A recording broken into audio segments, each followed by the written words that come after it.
Hello বন্ধুরা, আমি সারা চলে এলাম একটা নতুন ভিডিও নিয়ে। আশা করছি তোমরা সবাই খুব ভালো আছো আর আমিও খুব ভালো আছি। আমরা সবাই মিলে সকাল সকাল বেরিয়ে পড়লাম মায়াপুর নবদ্বীপ যাওয়ার জন্য। এখন আমরা আছি কাশিমবাজার স্টেশনে, আর এখান থেকে আমরা লালগোলা শিয়ালদা প্যাসেঞ্জার ধরে যাব হচ্ছে ধুবুলিয়া। আমার সোনা মাম্মার এটা ফার্স্ট ট্রেন জার্নি, তো ও খুব এক্সাইটেড আর আমরাও খুব এক্সাইটেড। তো ট্রেন চলে এসেছে আর প্ল্যাটফর্মে রীতিমতো বেশ ভিড়, আর ট্রেনের মধ্যেও দেখি ভিড় বেশ ভালোই আছে। আমি ওটাই ভাবছিলাম যে ট্রেনে উঠে যদি আমরা সিট না পাই তো মাম্মার খুব অসুবিধা হবে। তো যাই হোক, ট্রেনে উঠলাম আর উঠে আমরা কিছুক্ষণ পরেই সবাই সিট পেয়ে যাই। তারপর সকালবেলার ভিউ দেখতে দেখতে এখন আমরা যাচ্ছি ধুবুলিয়ার দিকে। তো সকালবেলার প্রাকৃতিক ভিউটা খুবই সুন্দর। তারপর আমরা পৌঁছে যাই ধুবুলিয়া স্টেশনে, আর ধুবুলিয়া স্টেশনে নেমে আমরা এখন একটা টোটোর খোঁজ করছিলাম। তো যাই হোক, টোটোওয়ালা কাকুর সাথে এখন কথা হচ্ছে। তারপর আমরা টোটোতে করে যাব হচ্ছে মায়াপুর। এই যে আমরা টোটোর মধ্যে উঠে পড়েছি, এখন আমরা যাচ্ছি মায়াপুরের দিকে। তো মাম্মা তো খুব হ্যাপি, টোটোতে উঠতেও খুব পছন্দ করে। তারপর আমরা পৌঁছে যাই মায়াপুরে। আর আমাদের প্ল্যান ছিল যে মায়াপুরে আমরা প্রথমে যাব, তারপর ওখানে আমরা দুপুরবেলার ভোগ প্রসাদের জন্য কুপন কেটে মন্দির দর্শন করে আমরা বেরিয়ে যাব নবদ্বীপের জন্য।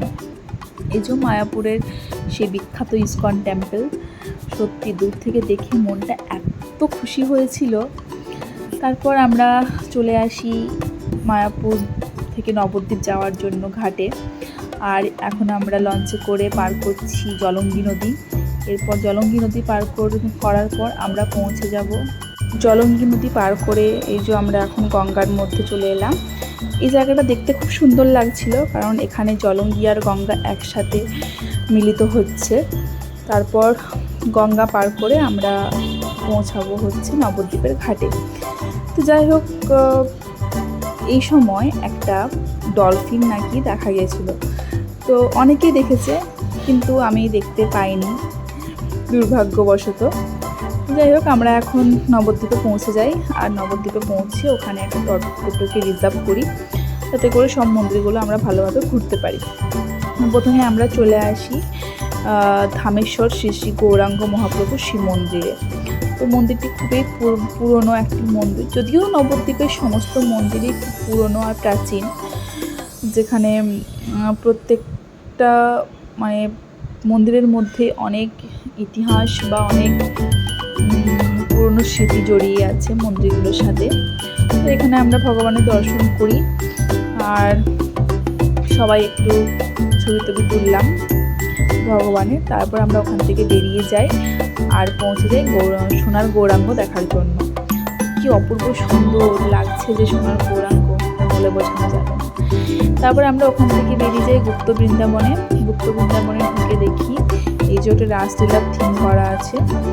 অনেক কিছুই থিম করা ছিল, কিন্তু এই রাসলীলার থিমটা আমার সব থেকে পছন্দ হয়েছে। এই যে মাম্মা তার ঠাম্মার কোলে খুব আনন্দ করছে। তারপরে আমরা ওখান থেকে বেরিয়ে যাই, চলে আসি পোড়ামাতা মন্দিরে।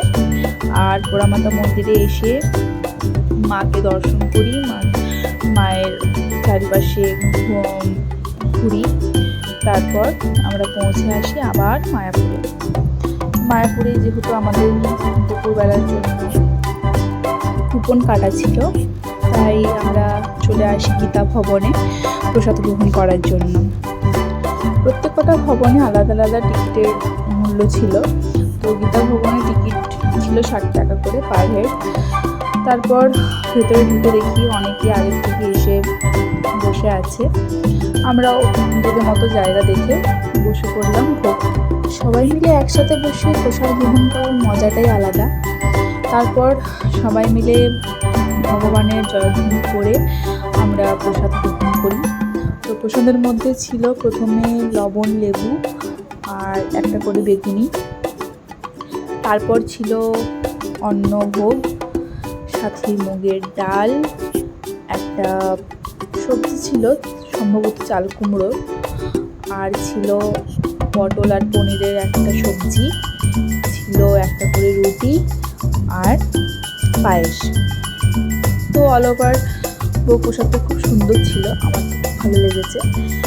তারপর আমরা ওখান থেকে ভোগ প্রসাদ গ্রহণ করে আবার বাড়ির জন্য বেরিয়ে পড়ি। তো আবার আমি টোটো ধরি ধুবুলিয়া স্টেশন যাওয়ার জন্য। এই যে টোটো করে আমরা এখন যাচ্ছি ধুবুলিয়ার দিকে।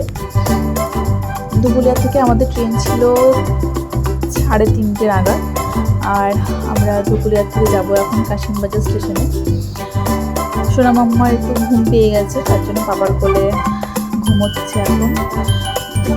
আমাদের ট্রেন চলে এসছে আর আমরা এখন যাবো কাশিমবাজার স্টেশনে।